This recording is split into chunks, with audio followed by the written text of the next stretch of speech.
எக்கனாமிக்ஸில் மக்கள் தொகை அளவு தான் பார்க்க போகிறோம். பாருங்கள், கணக்கெடுப்பு ஆண்டு, மக்கள் தொகை கோடிகளில் சராசரி ஆண்டு வளர்ச்சி. ஓகேங்களா? இதில் முக்கியமானது 3 தான். அந்த ஒவ்வொரு 10 வருஷத்துக்கு ஒரு டைம் கணக்கெடுப்பாங்க நண்பர்களே. வந்து 1921ல் 25 கோடி இருக்கும். பாருங்கள், 1911ல் 56 இருக்கும் சராசரியாக.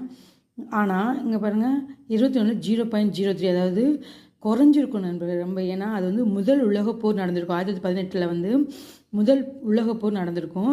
அப்போ வந்து என்னென்னா மக்கள் தொகை குறைஞ்சிருப்பாங்க, ரொம்ப பட்டினியாக வந்திருப்பாங்க. அதான் பெரும் பிளவு ஆண்டு. அப்புறம் 1951 இது வந்து எப்படின்னா, ஃபஸ்ட்டு 41ல் 1.33 இருந்தது, 51ல் 1.25 குறைஞ்சிருக்கும். இந்த சுதந்திரம் வாங்குற டைமில் வந்து இந்த பிரச்சனை நடந்திருக்கும். அது 2ஆம் உலகப்போர். ஓகேங்களா?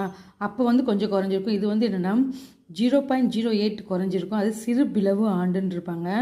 பாருங்கள், 1961ல் சுதந்திரம் வாங்கின பின்னாடி 5 இயர் பிளான் வந்து போட்டிருப்பாங்க.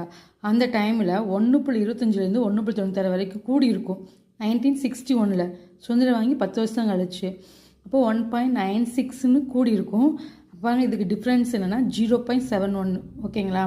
அப்போது அங்கே மக்கள் வந்து அதிகமாக இன்க்ரீஸ் ஆனால இது வந்து மக்கள் தொகை வெடிப்பு ஆண்டுன்னு சொல்ல நண்பர்களே. 3 முக்கியமான ஆண்டு 21, 51, 61. ஏன்னா இது ஃபஸ்ட்டு முதல் உலக போரில் வந்து மக்கள் தொகை டிஃப்ரென்ஸ் இருந்திருக்கும். 51ல் அந்த 2ஆம் உலக போர் அந்த இதை பிரச்சனைலாம் வந்து இருந்திருக்கும், அதனால குறைஞ்சிருக்கும். 1961ல் வந்து 5 இயர் பிளான் இதெல்லாம் வந்து கொண்டு வந்ததுனால மக்கள் தொகை வந்து இன்க்ரீஸ் ஆகிருப்பாங்க நண்பர்களே. அதனால் மக்கள் தொகை வெடிப்பாண்டு 3 ஆண்டுகள்.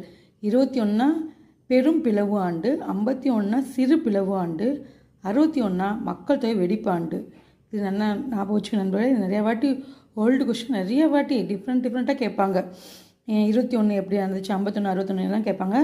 லைக் பண்ணி சப்ஸ்கிரைப் பண்ணுங்கள்.